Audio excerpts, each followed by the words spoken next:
est-il positif d'un point de vue moral pour est-ce que la civilisation technique fait grandir l'homme ou est-ce qu'au contraire la civilisation technique conduit l'humanité à sa déchéance? Alors c'est un sujet que nous abordons dans un cadre qui est celui de l'hôtel de Bourrienne. Alors ceux qui sont ici, vous ne le connaissez peut-être pas tous. Je ferai à l'issue de cette conférence une petite visite privée de cet hôtel. Juste pour vous situer, c'est un hôtel qui est unique parce que dans Paris, vous n'avez aucun hôtel qui a conservé ses décors intérieurs du directoire. Et donc c'est pour ça qu'il est, il est cité souvent comme un témoignage unique de cette époque, avec la touche particulière de l'âme de ces lieux, une certaine Fortunée Hamelin, qui était une amie très proche de Joséphine de Beauharnais. Et donc, sous le directoire, la vie mondaine se déroulait ici. Une vie mondaine un peu légère, parce que les mœurs étaient légères sous le directoire. Et donc, nous sommes plus sérieux ce soir qu'à l'époque de Fortunée Hamelin. Mais il faut imaginer que, donc, en 1795-1796, ce lieu était l'endroit où battait l'âme du directoire. Donc, le général Bonaparte, qui habitait pas très loin d'ici, venait avec son épouse Joséphine. La légende, qui, comme on le sait, est plus vraie que l'histoire, dit qu'il a préparé le coup d'État du 18 Brumaire dans la chambre de Fortuné qui est à côté. Mais en tout cas, c'est tout à fait probable, c'est possible. Toujours est-il que c'est un lieu donc, qui est marqué par l'âme de cette merveilleuse, donc une personne qui ensuite a dû vendre l'hôtel en raison de son divorce et elle a donné, elle a cédé l'hôtel au général Louis Fauvelet de Bourrienne qui était un proche de Napoléon et donc qui a donné son nom à cet hôtel. Le général de Bourrienne n'a pas marqué autant que Fortuné Hamelin l'hôtel sur le plan architectural. Ensuite, au 19e, il est passé entre toutes les mains des banquiers, de sénateurs, de gens de la bourgeoisie, jusqu'à être acheté à la fin du 19e siècle par un industriel saint-simonien qui était héritier de la fonderie de caractères d'imprimerie de Balzac. Et donc, il a fait construire l'immeuble que vous voyez en face pour installer sa fonderie et faire travailler ses ouvriers. Et donc, il est resté entre les mains de cette famille jusque dans les années 2010, au moment où Charles Becbédé, en 2015, l'a acheté et en a fait le siège de ces sociétés d'investissement. Et d'ailleurs, c'est lui que je remercie tout particulièrement ce soir de nous donner ce cadre qui est assez idyllique et qui va se prêter merveilleusement au thème de la soirée. Pour traiter de cette question, j'ai rien de mieux qu'un philosophe et j'ai sollicité Augustin Chepot, qui est professeur de philosophie au lycée Saint-Dominique du Pec, qui est situé dans les Yvelines et qui est, on peut dire, un des meilleurs lycées hors contrat. Les élèves qui en sortent, en général, sont très très bien, ont la tête bien faite et les idées droites. Donc voilà, Augustin Chepot y est sûrement pour quelque chose. Et le propos va durer en gros une grosse heure. Et puis, pour ceux qui sont dans la salle ou ceux qui sont en ligne, vous pourrez poser les questions, échanger. Et puis après, nous continuerons, nous couperons le Zoom à ce moment-là et nous continuerons nos discussions autour d'un verre. Merci beaucoup, Augustin, d'avoir accepté de venir. Et donc, je vous cède la parole. Merci beaucoup.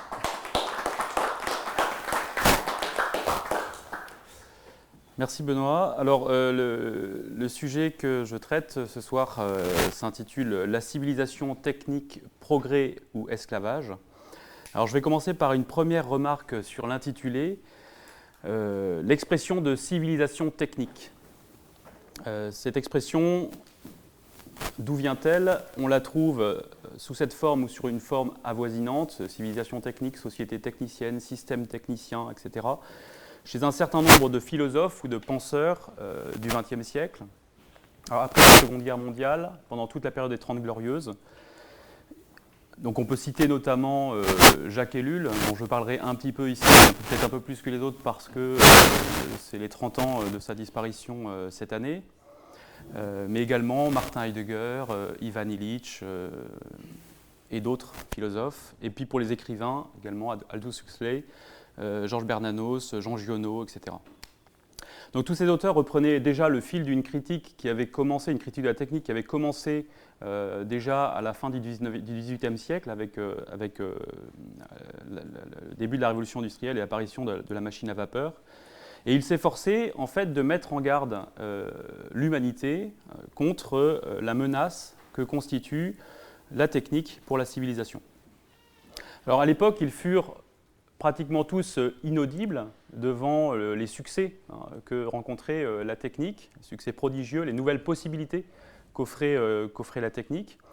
Et aujourd'hui, ces dernières années, ils reviennent un peu sur le devant de la scène parce que, à l'occasion de ce qu'on peut appeler une nouvelle désillusion du progrès qui frappe par ses proportions inédites parfois, je citerai réchauffement climatique, effondrement de la biodiversité, pénurie présente et à venir, surpopulation des villes, pollution, manipulation du vivant, guerre, etc.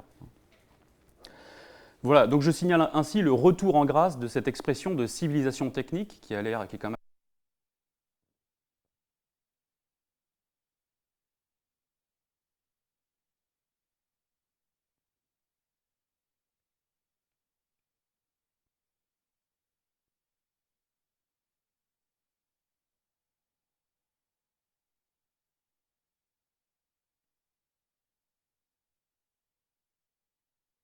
technique pour tout. Il y a des techniques de physique, des techniques de chasse, des techniques de séduction, des techniques de calcul. Bref, une technique, c'est ce que l'agent doit savoir faire pour bien faire ce qu'il veut faire. Et ce sens-là, on le trouve déjà dans le terme grec techné, qui est traduit par art souvent, c'est-à-dire un savoir-faire qui fournit à celui qui le possède le bon moyen en vue d'une fin déterminée. Dès lors, si on part de cette première définition, une civilisation dépourvue de technique paraît inimaginable. Ce que lègue une génération à une autre, c'est non seulement un patrimoine immobilier, des connaissances, des valeurs, mais aussi, indissociablement, des savoir-faire et des pratiques.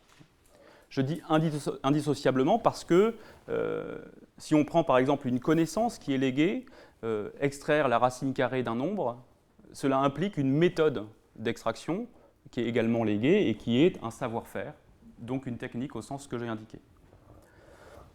Donc, une civilisation sans aucune technique n'est tout simplement pas, semble-t-il, une civilisation. Toute civilisation est donc, au moins pour partie, composée de diverses techniques. Toutefois, lorsque nous pensons à la technique, à ses bienfaits ou à ses méfaits, on pense spontanément voiture, écran, chauffage central, machine à laver et bombe atomique. Donc on pense, peut-être pas dans cet ordre-là, mais en tout cas on pense plus volontiers à des objets techniques. Ce qui nous conduit à une deuxième définition du terme de technique. Une technique, c'est un dispositif instrumental ingénieux dont l'emploi facilite ou améliore l'exécution d'une opération. Donc cette définition des objets techniques englobe tous les objets techniques de diverses classes, les outils, les instruments, les machines, et toutes les diverses familles. Par exemple, la famille des moteurs, le moteur à ressort, le moteur thermique, le moteur électrique, etc.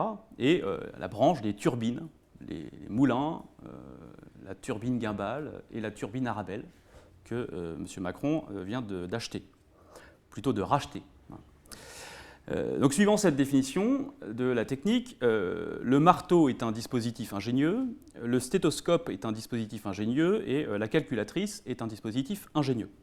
Tous les trois facilitent la vie du charpentier, du médecin et du comptable. Mais là encore, il n'existe pas de civilisation dépourvue de tels dispositifs, même sommaires.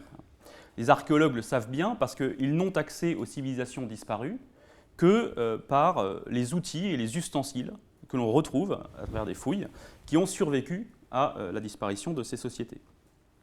C'est même une trace de civilisation.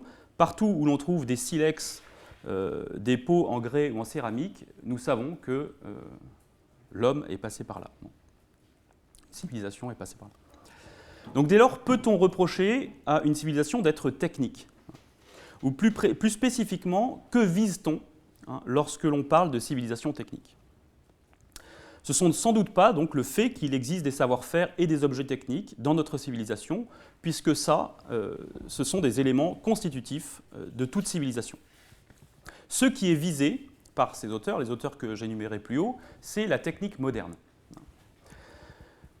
Tous les auteurs, les philosophes notamment que j'énumérais plus haut, ont en commun d'identifier une rupture radicale entre les techniques anciennes et la technique moderne, une discontinuité de l'un à l'autre qui fait que nous n'aurions plus affaire au même phénomène.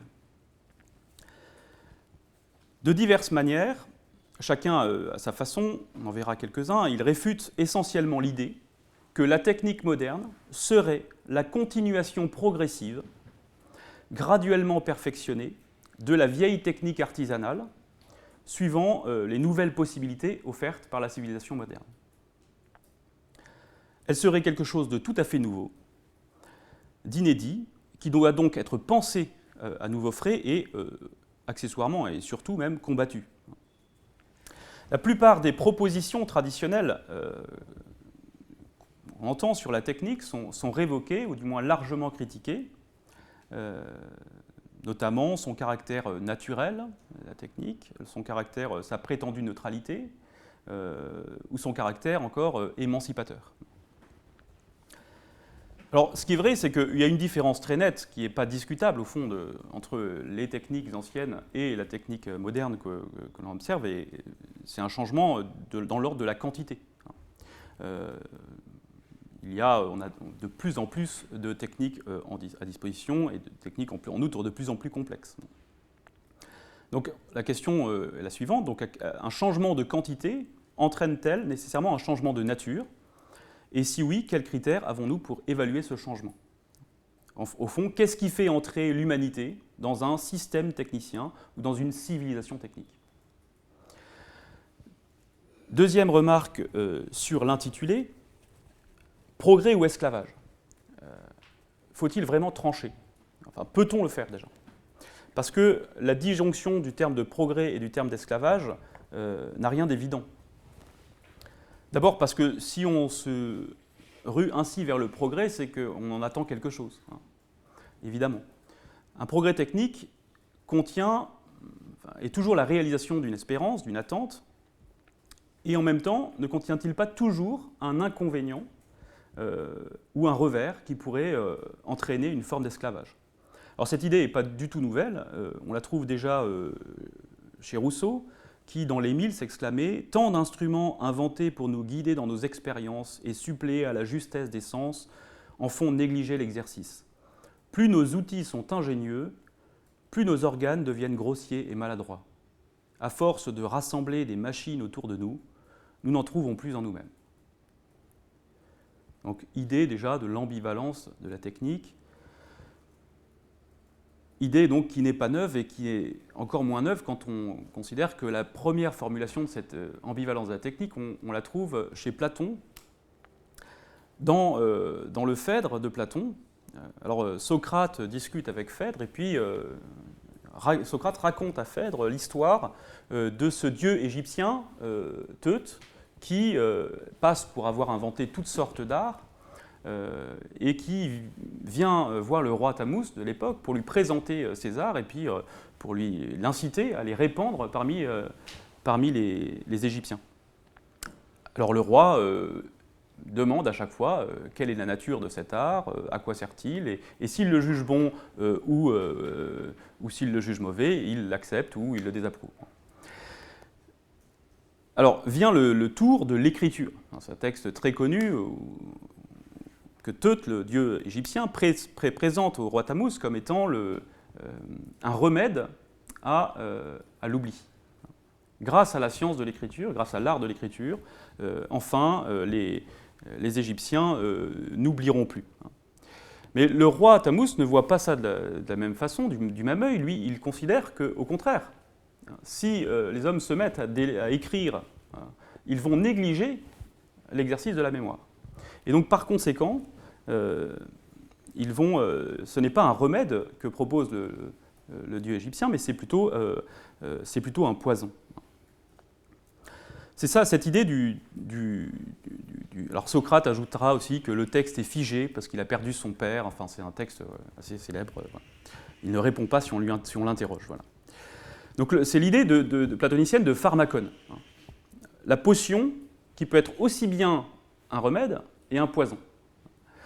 Et je vais développer un peu cette idée parce que c'est notamment le philosophe Bernard Stiegler qui a réfléchi à cette question-là dans un texte sur la technique, où il dit la chose suivante: tout objet technique est pharmacologique, c'est-à-dire il a à la fois poison et remède. Comme la potion, on peut dire, il soigne si on en prend la bonne quantité au bon moment, mais il tue si on en prend trop et au mauvais moment, au moment où il ne faut pas. Donc Bernard Stiegler ajoute en commentaire que la potion est ce qui permet de prendre soin, mais aussi ceux dont il faut prendre soin, auxquels il faut faire attention. Prendre soin de la même façon de l'objet technique, c'est donc en prendre la mesure, en mesurer la portée. Et le plus intéressant dans le texte de Stiegler, c'est à la fin, lorsqu'il fait une comparaison entre une démarche de réflexion et même d'action sur une technique de plus en plus envahissante, et une cure d'alcool, une démarche de sevrage de l'alcool. Et il dit la chose suivante: l'association des alcooliques anonymes propose toujours aux participants de réfléchir aux bienfaits qu'ils attendent de l'alcool avant de commencer la cure. Et en effet, un progrès technique, c'est d'abord toujours un progrès en tant qu'il vient simplifier, améliorer, faciliter une action. À ce titre, il est toujours porteur d'une promesse de liberté, au sens de l'émancipation. À partir de quand et à partir de quel moment la promesse se change-t-elle en menace? L'émancipation en aliénation, c'est précisément la question. En tout cas, en raison de cette ambivalence de la technique, il n'est pas sûr qu'on puisse facilement choisir de qualifier la civilisation technique de progrès ou d'esclavage. Ça risque d'être toujours un peu les deux, selon le rapport considéré. Voilà, donc je vois déjà le post Facebook qui suivra la conférence. Civilisation technique, progrès ou esclavage, le conférencier n'avait pas d'avis.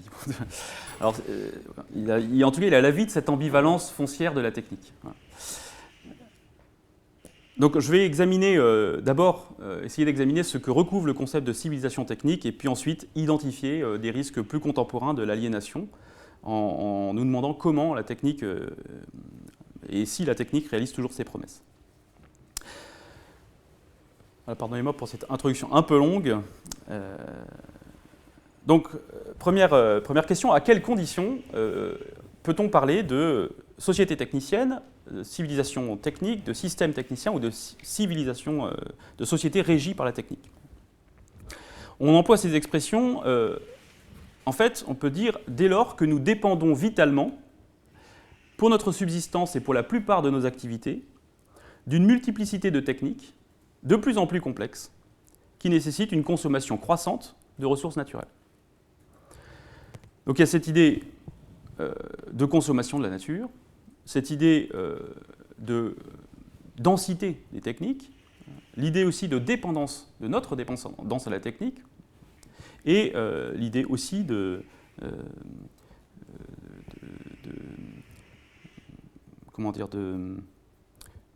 la complexité de ces techniques. Complexité interne devant laquelle nous sommes un peu comme, pour reprendre une image que prend Mathieu Crawford, comme les singes dans la pierre lisse de 2001, l'Odyssée de l'espace. Un peu devant une énigme comme ça. Alors comment en est-on arrivé à ça, à cette situation-là? On peut fournir une première réponse économique liée au travail. Il existe objectivement un lien entre le capitalisme et la technique. Le capitalisme étant vu comme catalyseur du progrès technique. Alors, empiriquement, c'est exactement ce qui se passe, c'est-à-dire que si on construit des nouveaux objets techniques, si on met sur le marché tout un tas d'objets techniques, c'est parce qu'on en attend, en dernière analyse, un profit. Donc ça joue le rôle de catalyseur. Et en ce cas-là, si c'est la bonne réponse, d'une certaine manière, les effets pervers de la technique sont à mettre sur le compte, in fine, du capitalisme et de la passion illimitée, de l'hybris humaine, la passion pour l'accumulation d'argent. Alors pourtant, cette réponse n'est pas totalement satisfaisante, en tout cas, elle est à nuancer parce qu'à une période pré-capitaliste, avant l'arrivée du capitalisme, on considère déjà une tendance naturelle chez l'homme à innover, à inventer. Jacques Ellul, dans La technique ou l'enjeu du siècle, soutient d'ailleurs que le capitalisme n'est qu'un chapitre de la technique, et pas l'inverse. Et son argument, je ne sais pas s'il est toujours valable, mais je vous le donne, son argument consiste à reprendre les critiques marxistes du capitalisme au sujet de la technique. Vous savez que les marxistes sont très favorables au progrès technique, et il reprend,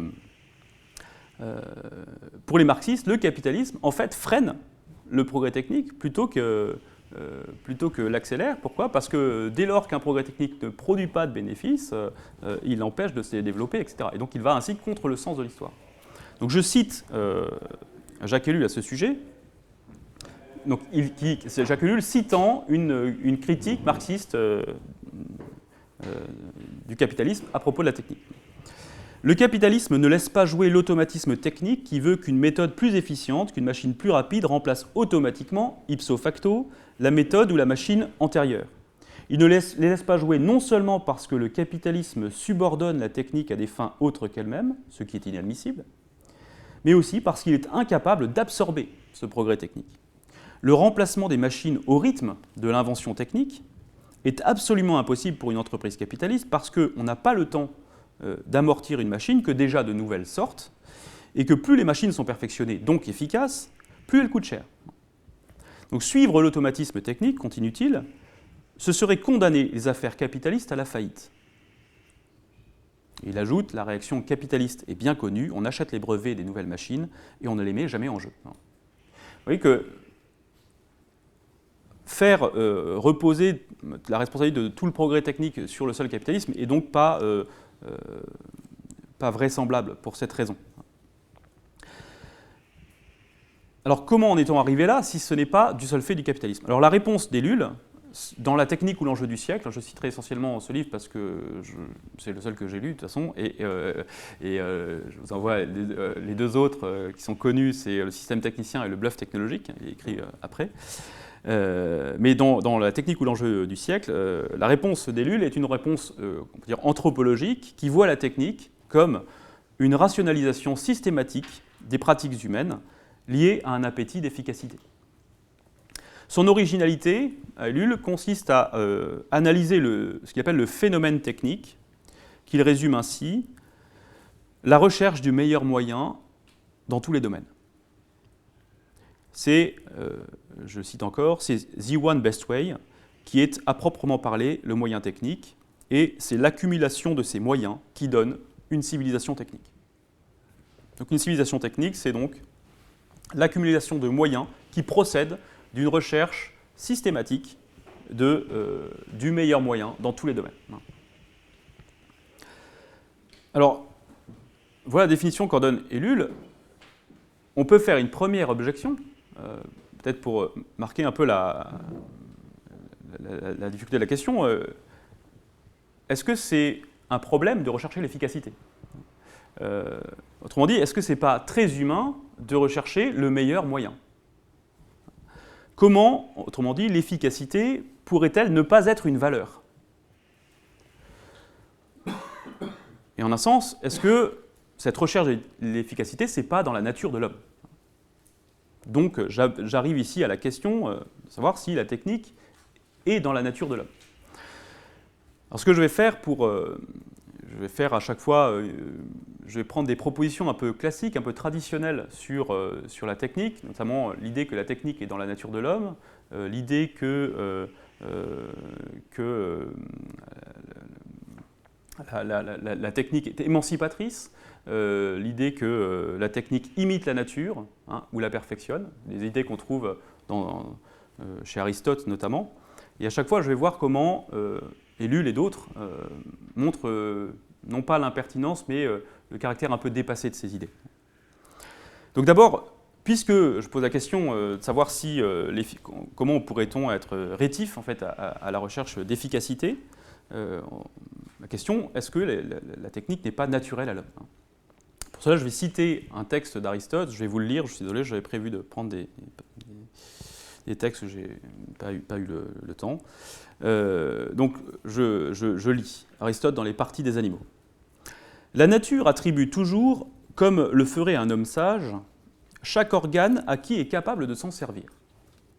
Si donc cette façon de faire est préférable, si la nature réalise parmi les possibles celui qui est le meilleur, ce n'est pas parce qu'il a des mains que l'homme est le plus intelligent des êtres, mais c'est parce qu'il est le plus intelligent qu'il a des mains. En effet, l'être le plus intelligent est celui qui est capable de bien utiliser le plus grand nombre d'outils. Or, la main semble bien être non pas un outil, mais plusieurs, car elle est pour ainsi dire un outil qui tient lieu des autres. C'est donc à l'être capable d'acquérir le plus grand nombre de techniques que la nature a donné l'outil de loin le plus utile, la main. Alors dans ce texte, que j'ai un peu tronqué, Aristote critique d'abord Anaxagore, qui a une position matérialiste, qui dit en fait l'homme s'est trouvé avec des mains, puis comme finalement il avait que ça, il a dû devenir intelligent parce qu'il n'avait pas d'autres moyens de survie. Je caricature un petit peu évidemment, mais c'est un peu l'idée. Et puis il critique aussi le point de vue du mythe de Prométhée que l'on trouve chez Platon dans le Protagoras, ce mythe de Prométhée selon lequel l'homme aurait été l'oublié d'une grande distribution originaire de qualité par les titans Prométhée et Épiméthée. Et donc l'homme se serait retrouvé nu, sans chaussures, sans couverture, sans âme, c'est-à-dire dans le dénuement originel. Aristote prend le contre-pied de ce point de vue-là en disant non, pas du tout, il est naturel à l'homme d'acquérir un plus grand nombre de techniques et la main en est le signe. Pourquoi elle est le signe de ça? Parce que la main humaine, plus que tout autre organe des animaux, la main humaine est marquée par sa polyvalence. Elle peut faire plein de choses. Elle a une fonction non seulement de capteur, mais elle a une fonction aussi d'effectueur. Elle est propre à un travail minutieux parce qu'elle peut s'écarter. Alors il y a toute une analyse des doigts chez Aristote qui peut s'écarter, etc. La peau fine permet de recevoir plein d'informations, etc. D'ailleurs, Aristote dit que, en gros, on mesure l'intelligence des hommes à la finesse de leur peau. C'est le moment de regarder vos mains. Mais donc il y a tout un truc là-dessus. Donc la main, par le pouce opposable, par la capacité multiple de préhension, par la finesse des doigts, etc., montre bien que l'homme est naturellement fait pour développer un grand nombre de techniques. Pour développer un grand nombre d'outils, acquérir le plus grand nombre de techniques. Donc l'homme est en fait très bien pourvu par la nature, il n'est pas dans un dénuement originel, et la technique appartient à son nature, notamment le lien de la technique à l'intelligence. Alors tout cela était encore vrai pour les techniques anciennes et pour l'homme individuel, mais est-ce que c'est toujours vrai ?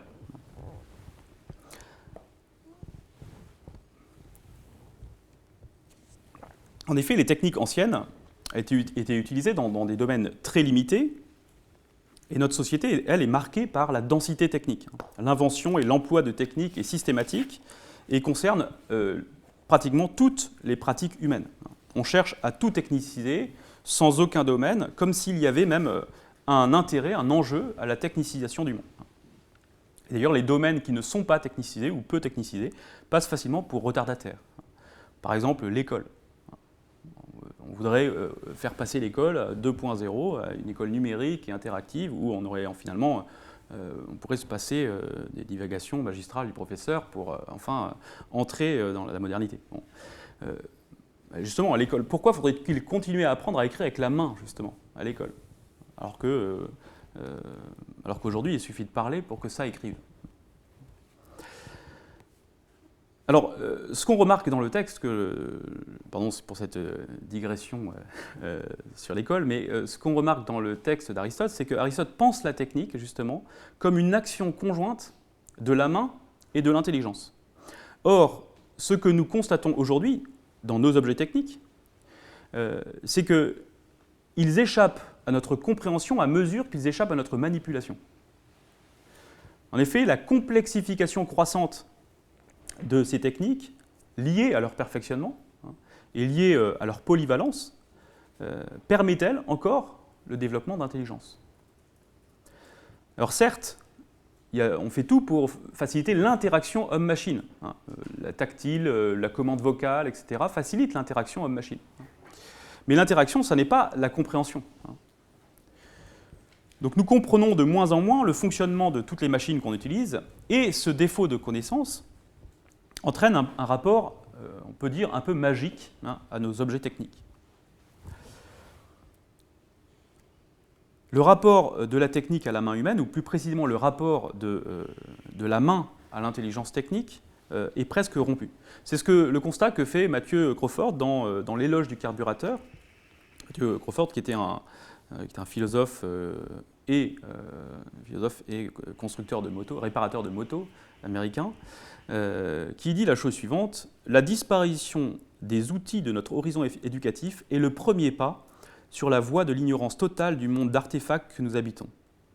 De fait, il s'est développé depuis quelques années dans le monde de l'ingénierie une nouvelle culture technique dont l'objectif essentiel est de dissimuler autant que possible l'intérieur des machines. Le résultat, c'est que nombre des appareils que nous utilisons dans la vie de tous les jours sont devenus parfaitement indéchiffrables. Ce que les gens ordinaires fabriquaient hier, aujourd'hui, ils l'achètent. Et ce qu'ils réparaient eux-mêmes, ils le remplacent intégralement ou bien louent les services d'un expert pour le mettre en état, opération qui implique souvent le remplacement intégral d'un appareil en raison du dysfonctionnement d'une toute petite pièce. Ainsi, il invite à se réapproprier, d'une certaine manière, notre environnement technique en revenant à une forme, en tout cas le valorisant, le savoir-faire manuel et le rapport qu'il crée avec le monde matériel, le monde des objets de l'art. Donc première différence, déjà ce que dit Aristote vaut, le rapport de la main à l'intelligence, est-ce qu'il vaut encore vraiment pour les objets ultra techniques sophistiqués qui nous environnent aujourd'hui? En contrepoint du texte d'Aristote, on peut également souligner l'importance marginale de l'homme individuel dans l'évolution technique. Ça, c'est une des caractéristiques du phénomène technique chez Ellul, qu'il nomme l'auto-accroissement de la technique. Pour lui, la rationalisation systématique des pratiques humaines en vue de l'efficacité se présente comme un jeu de combinaisons gigantesques où tout doit être essayé pour trouver le meilleur moyen. Donc l'homme individuel n'est plus l'inventeur qui fabrique sa machine, il est un opérateur technique qui opère à son niveau de technicité. Ce n'est plus sa créativité ou son inventivité propre qui joue, il n'est qu'un élément de la combinatoire. Je le cite, « Plus le progrès lui-même est évident et moins l'autonomie humaine peut s'exprimer. En réalité, il faut toujours l'homme. Mais n'importe qui finira par faire l'affaire pourvu qu'il soit dressé à ce jeu. C'est dorénavant l'homme dans sa réalité la plus commune, la plus inférieure, qui peut agir, et non dans ce qu'il a de supérieur, de particulier. Car les qualités que demande la technique pour évoluer sont précisément des qualités acquises, d'ordre technique, et non pas une intelligence particulière. » Enfin, dernière grande différence pour notre époque avec le texte d'Aristote, l'homme est devenu lui-même un objet de la technique. Il est compris lui-même comme une technique, et non plus comme une nature. Contrairement, là pour le coup, vraiment à Aristote. Aristote dit que c'est dans sa nature d'acquérir le plus grand nombre de techniques. Il ne dit pas que l'homme est une technique. Et donc cette inversion, ce qu'on peut identifier comme une inversion, l'homme est vu lui-même comme une technique certes fort imparfaite, mais une technique quand même, explique entre autres, à mes yeux, hein, c'est moi, le succès des méthodes du bonheur, du développement personnel, la fascination aussi pour les neurosciences, hein, et ce qu'elles peuvent avoir et leur capacité à mettre à jour le déterminisme à l'œuvre dans la machine humaine. Hein. Mais surtout, plus que cela, l'homme non seulement est vu comme une technique et non plus comme une nature, mais comme une technique très imparfaite au regard de la technique elle-même. Et là, je me réfère au concept que vous connaissez sans doute de Gunther Anders, ce concept de la honte prométhéenne, qui fait que l'homme se retrouve presque frustré, humilié de ne pas être aussi parfait que les machines qu'il a lui-même produites. Alors, Gunther Anders identifie cette honte en visitant une exposition de machines ultra sophistiquées avec un ami, et son ami met ses mains derrière son dos et baisse les yeux quand il voit ces machines se mettre en mouvement. Et il se dit, en fait, c'est comme s'il avait honte de ces gros doigts obsolètes dans un monde si perfectionné de machines. Je cite le texte qui est suffisamment explicite de Gunther Anders sur cette honte prométhéenne. Si j'essaie d'approfondir cette honte prométhéenne, il me semble que son objet fondamental, l'opprobre fondamental qui donne à l'homme honte de lui-même, c'est son origine. L'homme a honte d'être devenu plutôt que d'avoir été fabriqué. Il a honte de devoir son existence, à la différence des produits qui, eux, sont irréprochables parce qu'ils ont été calculés dans les moindres détails, au processus aveugle, non calculé et ancestral de la procréation et de la naissance. Son déshonneur tient donc au fait d'être né, à sa naissance qu'il estime triviale, pour cette seule raison qu'elle est une naissance. Mais s'il a honte du caractère obsolète de son origine, il a bien sûr également honte du résultat imparfait et inévitable de cette origine, en l'occurrence lui-même. Alors ce concept de honte prométhéenne, c'est quelque chose de, disons, que l'on peut vérifier empiriquement et qui est une des raisons, notamment un des moteurs peut-être du grand mouvement, disons, on parle de transhumanisme ou de la volonté de sortir un peu des limites que nous a fixées notre nature. On voit quelques traces dans des choses même, évidemment dans la volonté de l'eugénisme par exemple, on voit clairement à l'œuvre cette volonté de maîtriser le processus de production. Ne pas laisser ça au hasard des rencontres fortuites de la vie. Autre exemple plus amusant de cette honte prométhéenne, c'est que quand on a la tendance qu'on a à voir les objets techniques, à voir les hommes qui sont performants dans le domaine en disant « mais lui, c'est une machine ». Avec évidemment une admiration qui va avec. Nadal, par exemple, c'est une machine. Une machine à envoyer les balles. Une machine qui est cassée, parce que là, il n'a pas réussi à passer le premier tour, mais n'empêche que c'est quand même une machine. Donc ça traduit cette espèce d'inversion. Hein. L'idée que la technique serait naturelle à l'homme, en fait, c'est inversé, peut-on dire, au point où c'est l'homme qui apparaît comme une technique imparfaite et où on s'efforce d'étudier l'homme exclusivement dans ce qu'il y a de technique en lui. Du reste, cette entreprise de rationalisation de l'homme ne laisse rien au hasard parce qu'elle ne fait mystère de rien. Elle met au jour tout ce qu'elle peut et elle exclut le reste.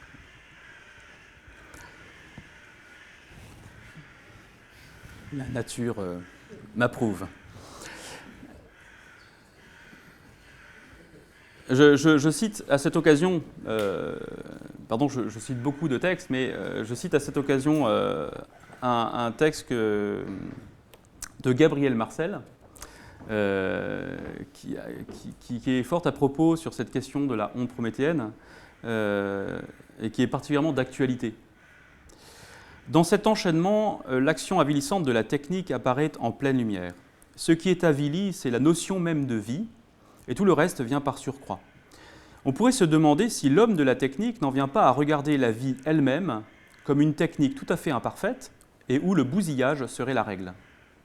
Comment, dans ces conditions, ne s'arrogerait-il pas le droit d'intervenir dans le cours même de la vie comme on écluse une rivière ?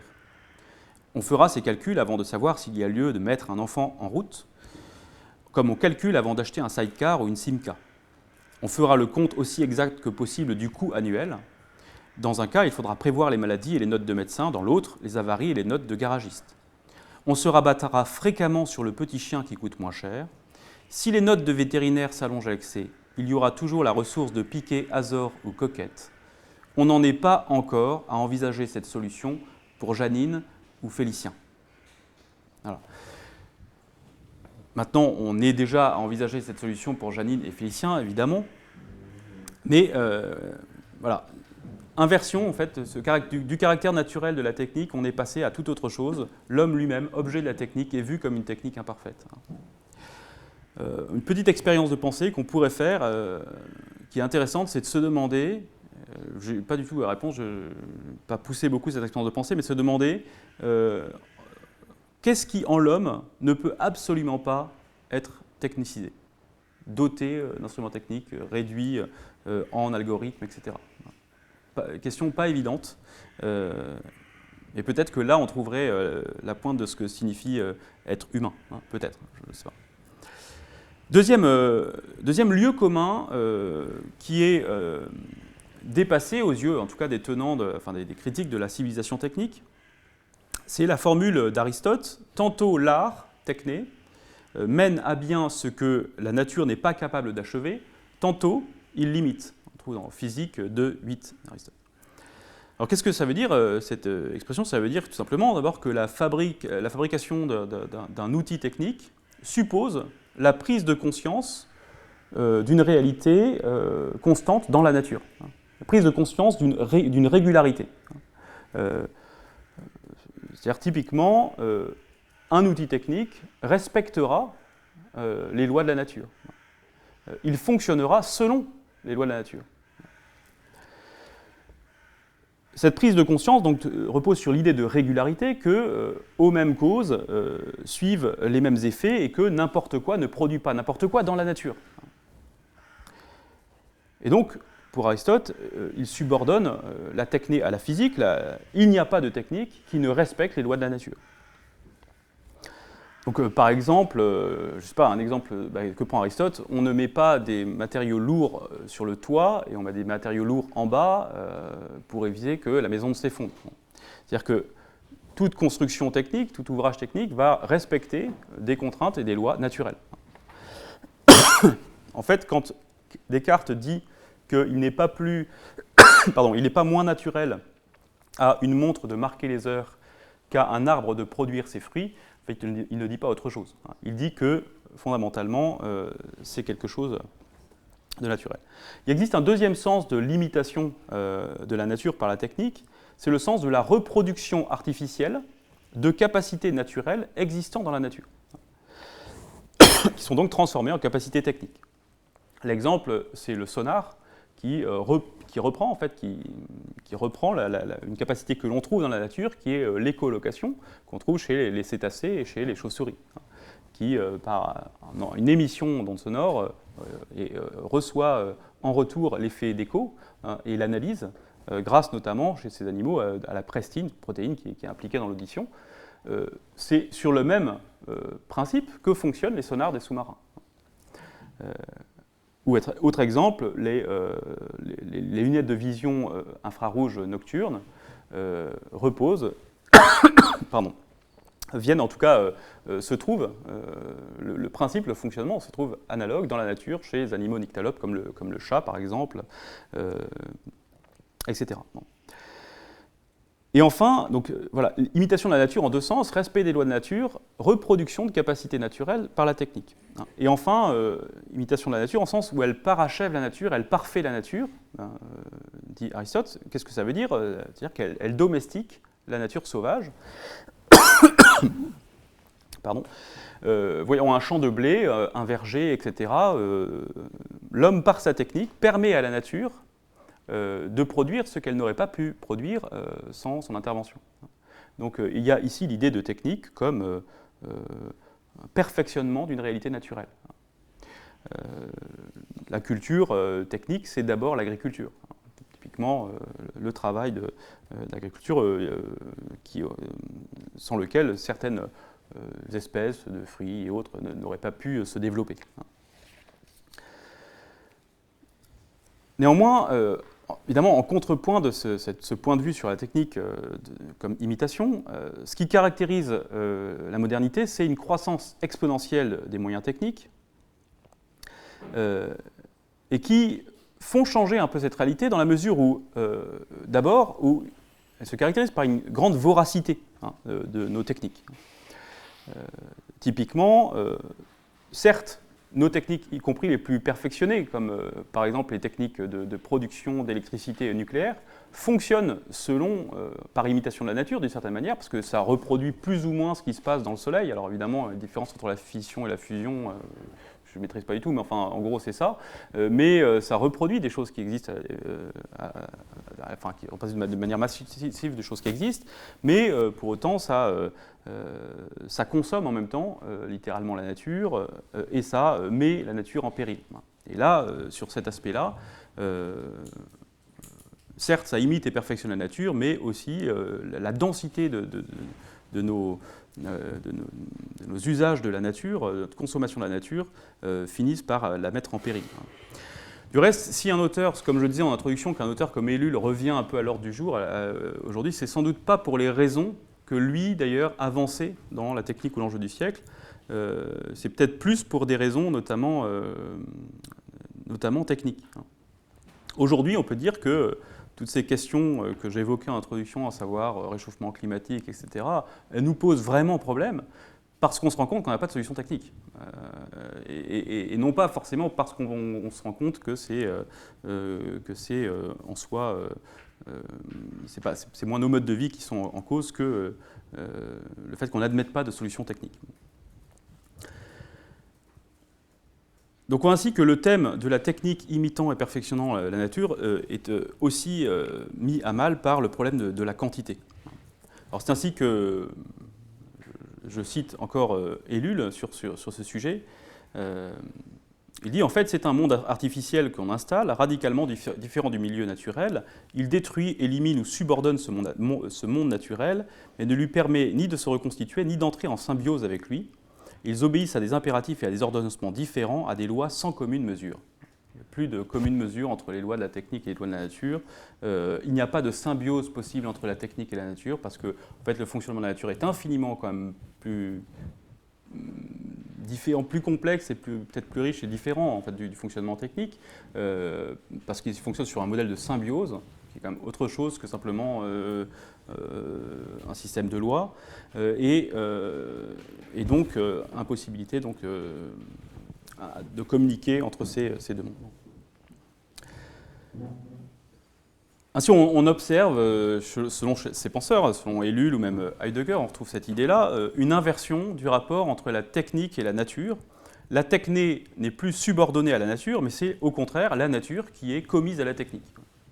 Donc ça, on retrouve ça dans la critique de Heidegger, dans la question de la technique, quand il parle d'arraisonnement de la nature par la technique. C'est la même idée, c'est-à-dire l'idée que nous ne voyons la nature finalement que comme un stock, une ressource de matériaux disponibles, un fonds à diriger, dans une logique qui est celle d'accumulation de puissance. Donc voilà, il cite Spengler d'ailleurs, en disant que on ne peut pas s'empêcher aujourd'hui de regarder une rivière sans le transformer mentalement en énergie électrique. Bon, pas forcément, mais en tout cas, c'est cette idée. L'idée, alors chez Heidegger, Heidegger n'est pas un écologiste, disons que ce n'est pas sa préoccupation principale. Chez Heidegger, le problème est plus grave que ça encore. Le problème, il est dans le rapport au monde de l'homme lui-même. C'est qu'à ne voir la nature que comme ça, on perd un rapport au monde, un rapport à l'être peut-être plus originel, plus authentique, qui est voilé par ce regard technicien sur le monde. Enfin, dernière idée fameuse sur le progrès technique, c'est le caractère émancipateur du progrès technique. Et en fait, j'aurais peut-être dû commencer par là, parce que le caractère émancipateur du progrès technique, c'est sans doute le plus évident. S'il y a un bienfait fondamental qu'on attend d'une technique, c'est peut-être la libération qu'il permet. Et d'ailleurs, avant d'être envisageable comme un esclavage, on le voit d'abord comme quelque chose qui va nous libérer de quoi? Essentiellement du travail, en fait. Déjà, on retrouve cette idée chez Aristote encore, dans les politiques, quand il dit, il imagine que les plectres, donc c'est les médiators pour les cithars, hein, c'est l'équivalent des plectres, si les plectres jouaient tout seuls de la cithare et si les navettes tissaient seuls, il n'y aurait plus besoin d'esclaves et d'exécutants. Donc la technique, c'est d'abord ce qui délivre l'homme du fardeau de la nécessité, c'est-à-dire du travail. Alors comment ? Primitivement, en laissant la nature travailler à sa place. Je cite Hegel, la philosophie de l'esprit.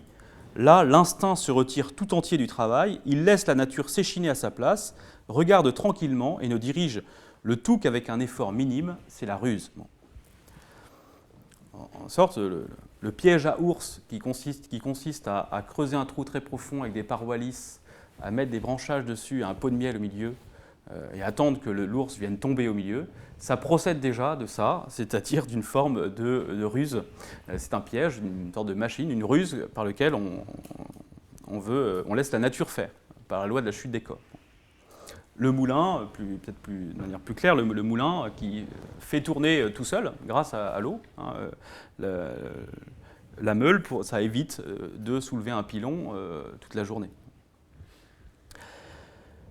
Donc celui qui a le mieux mis en évidence le caractère profondément libérateur de la technique, c'est Gilbert Simondon dans son livre du mode d'existence des objets techniques, qui en fait montre ce que représentent les machines pour nous par rapport à un monde d'outils. En effet, dans un monde d'outils, Gilbert Simondon dit que l'homme a trois grandes fonctions techniques. Il est d'abord porteur de l'outil, parce qu'il faut trimballer l'outil, l'utiliser, lui donner en fait une énergie motrice physique. Travailler d'ailleurs dans le sens physique du terme, c'est une dépense d'énergie, tout simplement.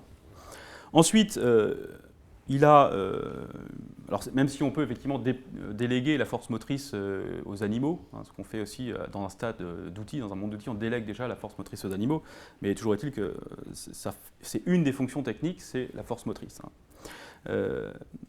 Deuxième fonction technique fondamentale de l'homme dans un monde d'outils, c'est la fonction de régulation de l'action de l'outil, ce qu'on appelle le savoir-faire. C'est-à-dire qu'en fait, il faut non seulement porter son outil, mais il faut savoir s'en servir correctement, convenablement.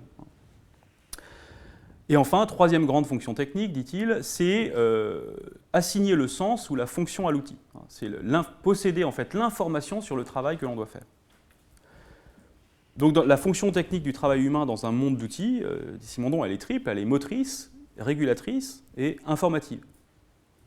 Or la machine, qu'est-ce que c'est ? C'est l'assomption progressive de toutes ces fonctions techniques de l'homme au travail. C'est l'internalisation progressive dans la machine de toutes ces fonctions techniques. D'abord la machine-outil qui internalise la force motrice, tout simplement la différence entre une hache et une tronçonneuse, c'est que d'une certaine manière, une partie de la force motrice, il faut toujours porter la tronçonneuse, mais une partie de la force motrice est internalisée dans la tronçonneuse, ça évite de faire des grands ahans pour couper le bois. Donc c'est déjà d'une certaine manière la force motrice. Ensuite, on internalise progressivement le savoir-faire du bûcheron, de savoir se tenir son outil, et progressivement l'information sur le bon arbre coupé. Donc c'est-à-dire que tendanciellement, par une sorte de filiation logique que met en évidence Simondon, le bûcheron avec sa hache est tendanciellement remplacé par une machine à couper le bois automatique qui coupe, qui range, qui sait quand il faut couper le bois et qui fait tout ça en même temps. Donc ça procure évidemment une très grande libération du travail, parce que quand on sait ce qu'est le travail dans un monde d'outils, c'est très rude en même temps. C'est quelque chose d'évidemment très rude. Alors évidemment, cette libération a aussi son revers. Alors non seulement au sens où la machine prend le travail de l'ouvrier. Alors vous connaissez l'histoire de Ned Ludd et du ludisme des ouvriers briseurs de machines parce que les métiers à tisser prenaient leur travail. Ou encore toute la thématique de l'aliénation de l'activité de travail chez Marx. Le travail est dénaturé parce qu'on est réduit à faire que des choses répétitives, un peu comme Charlie Chaplin dans les temps modernes. Donc il y a cet aspect-là, ce revers-là, évidemment, mais ça c'est dépassable, techniquement. En revanche, il y a un autre aspect, c'est que dans un monde de machines, l'homme évolue au milieu de multiples techniques, mais il n'est plus le dépositaire de la technicité.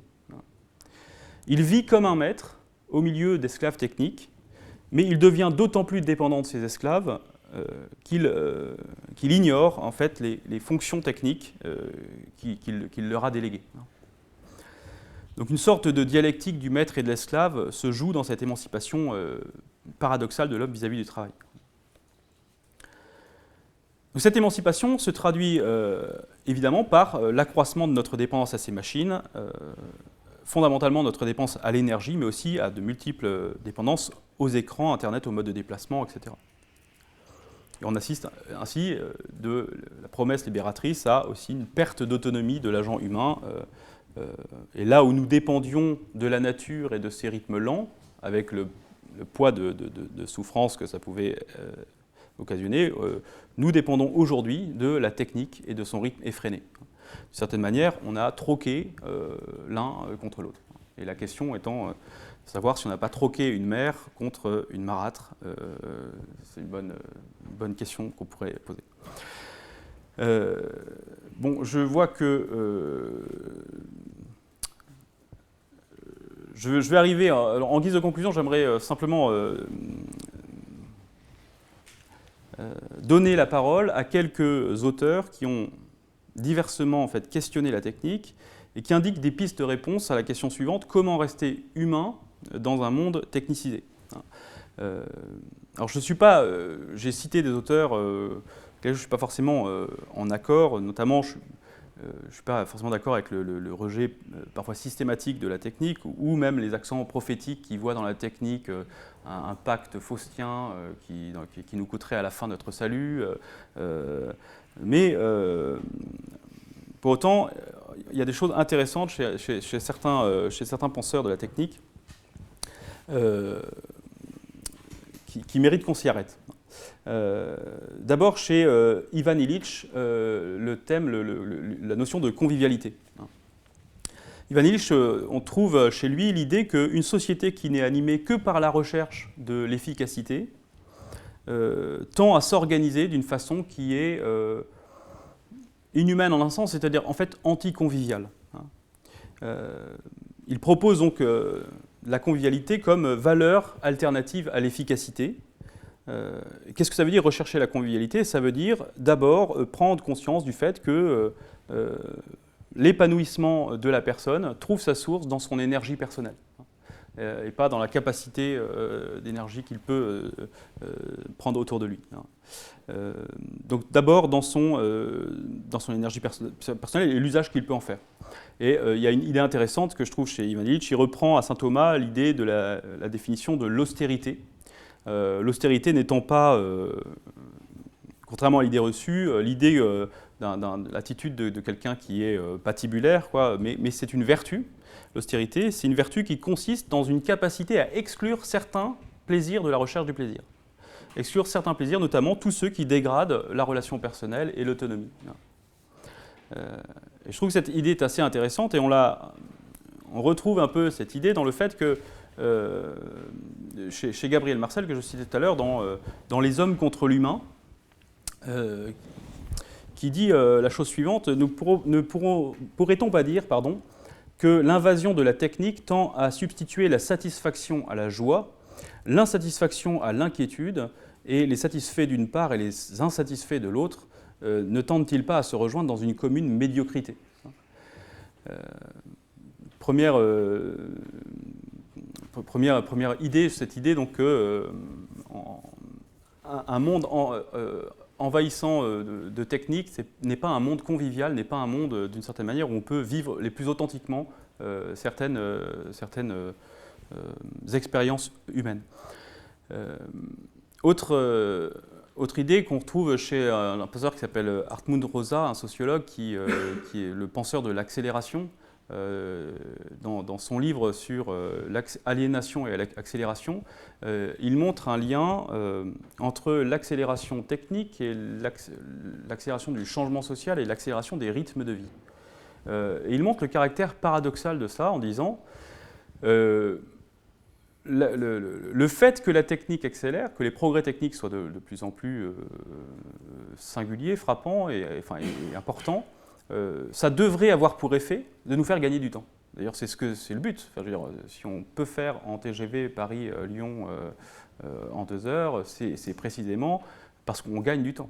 Donc l'accélération technique devrait avoir logiquement pour effet de nous faire gagner du temps, et c'est ce qu'il fait. Et pourtant, on fait l'expérience au contraire de ce qu'il appelle, dans nos sociétés, de ce qu'il appelle une famine temporelle. L'impression permanente de manquer de temps. Alors évidemment, ça s'explique d'une manière simple, c'est le fait que, puisqu'on a plus de temps pour faire les choses, puisqu'on a gagné du temps, on remplit davantage nos agendas et on fait d'autant plus d'unités d'action, si vous voulez, à la minute. Et donc, ça crée cette impression de toujours manquer de temps. Et il indique qu'il y a une forme de rétroaction là-dedans, c'est-à-dire que le manque de temps et l'accélération des rythmes de vie va appeler encore une autre accélération technique pour permettre de gagner encore du temps. Et cet effet-là, d'une certaine manière, est sans fin jusqu'à une forme de burn-out ou d'épuisement, en fait, par le trop d'activité, le multitâche également que l'on fait, qui fait qu'on cuisine en regardant la télé et en même temps en appelant quelqu'un. Tout cela caractérise nos modes de vie contemporains. Et alors, ce qui est intéressant, c'est sa manière de montrer que, enfin, une des raisons explicatives. Alors évidemment, Harpoon Rosa, sa raison, c'est une critique de la concurrence dans le capitalisme essentiellement, mais il y a une autre raison qui est quand même assez intéressante, c'est l'idée que en fait, dans une société sécularisée, l'accélération technique associée à l'accélération des rythmes de vie, c'est la promesse de la vie éternelle. Évidemment, pas la vie éternelle de l'au-delà, mais la vie éternelle sécularisée, c'est-à-dire le fait que nous n'avons qu'une vie, elle est courte, et toute la vie, c'est expérimenter le maximum de choses. Donc on a besoin de faire l'expérience d'une intensité de vie, et donc de multiplier les expériences. La vie éternelle, c'est le maximum d'expérience en un temps court qui est celui d'une vie. Or lui émet un doute sur le fait qu'on puisse véritablement trouver là un moyen de s'épanouir. Voilà, et bien je m'arrêterai sur cette réflexion d'Harpoon Rosa. Voilà, je vous remercie.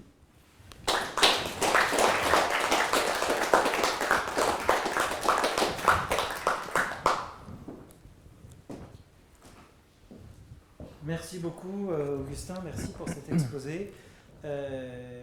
J'imagine que vous avez des questions, vous qui êtes dans la salle, ou bien en ligne. Alors, en ligne, pour l'instant, il n'y en a pas. Dans la salle, oui, monsieur. Alors, pour ceux qui, juste je précise pour ceux qui sont en ligne, ils n'entendront pas la personne qui poseront la question. Donc, si je peux juste reformuler ou reprendre un petit peu avant de répondre, c'est très bien. Oui, monsieur.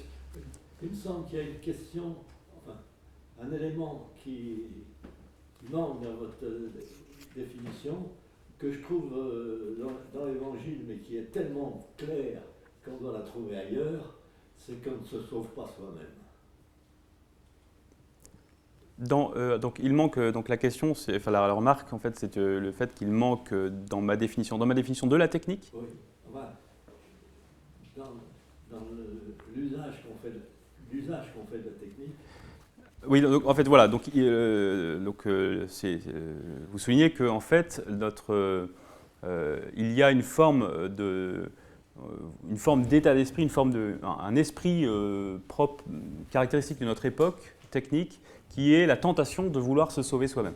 Voilà. C'est ça. Donc en fait, le développement personnel, devoir se faire soi-même, se produire soi-même. Ça marche pas.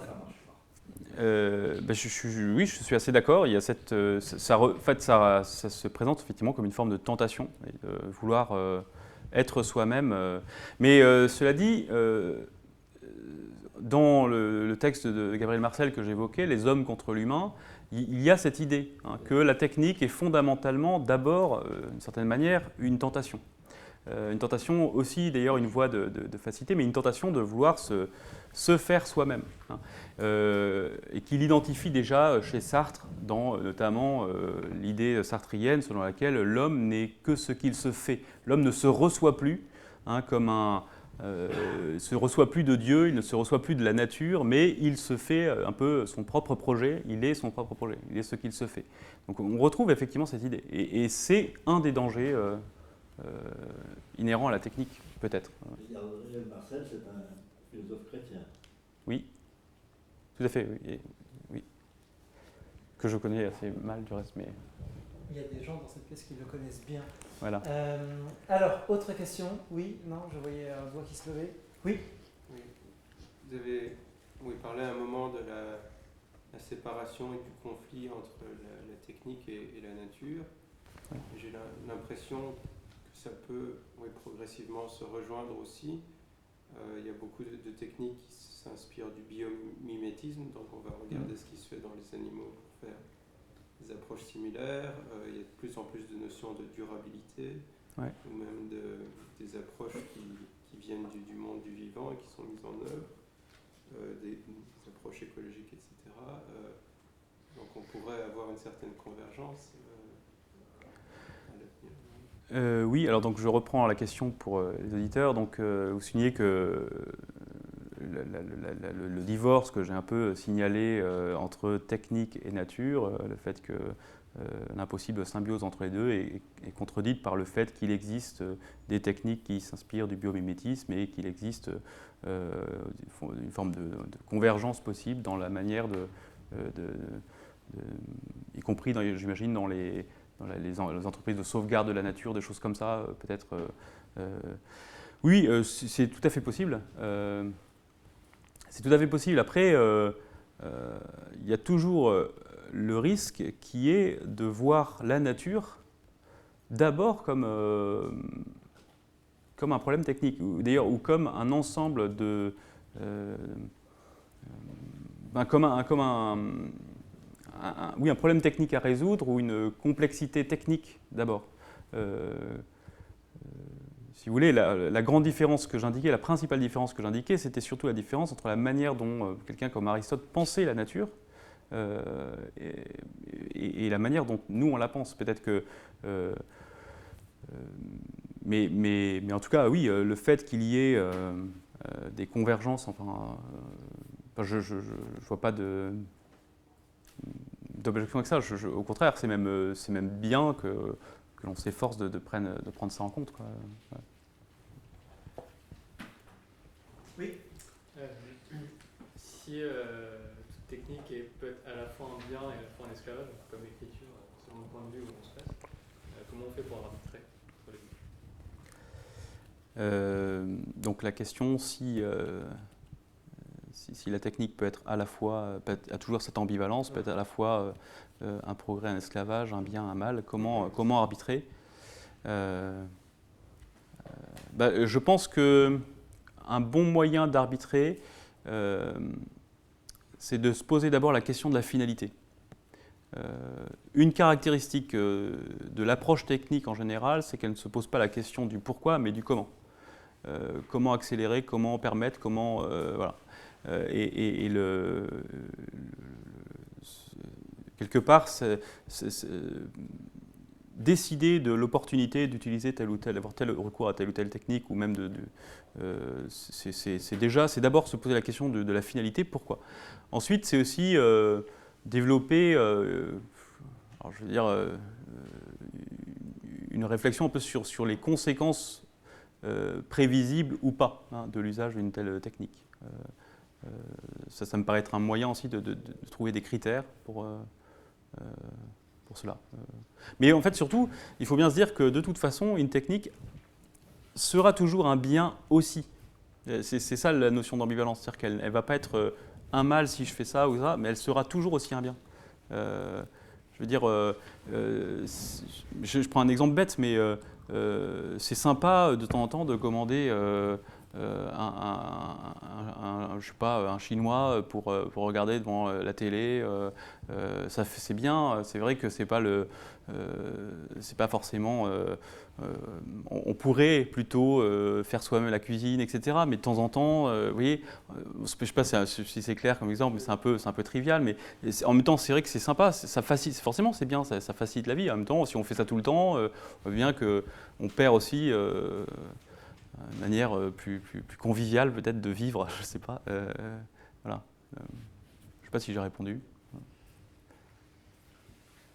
Oui, Oui. oui, tous les penseurs que vous avez cités sont relativement anciens. Ils parlent de la technique comme Oui. de l'approche des machines, etc. Et bon, on sait que depuis, il y a eu quand même pas mal de changements et d'évolutions immenses de la technique.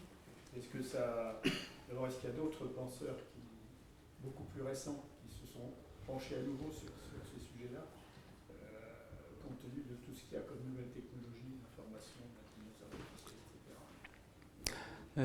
Alors, est-ce qu'il y a des penseurs plus contemporains que ceux que j'ai cités Bernard Stiegler et Hartmut Rosa, c'est quand même des penseurs très contemporains. Je veux dire, l'accélération et aliénation, ça date de 2014. Après, ce n'est pas forcément des gens qui connaissent vraiment la technique dans le détail, si vous voulez. C'est plutôt des sociologues qui observent les effets de la technique sur nos sociétés. Voilà. Mais je n'ai pas de... non, je ne sais pas de ma connaissance d'autres penseurs. Mais s'il y en a dans la salle, je suis prêt à... Jean-Marc Jancovici. Oui, c'est vrai. Jancovici, c'est pas vraiment un philosophe ou un penseur de la technique. Je ne sais pas comment...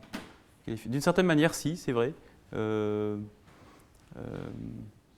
tout cas, c'est quelqu'un qui réfléchit effectivement à l'impact et aux conséquences de la technique sur nos sociétés contemporaines, c'est sûr.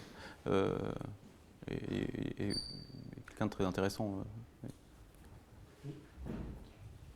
J'ai une question qui prolonge la vôtre.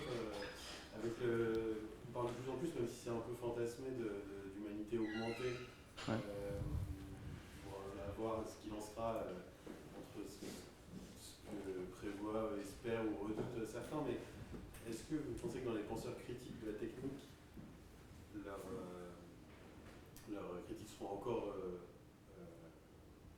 pertinentes dans cette nouvelle dimension où l'homme, la dialectique entre l'humain et la technique sera plus nécessairement la même, puisqu'il y a potentiellement un humain technicisé, presque fusionné.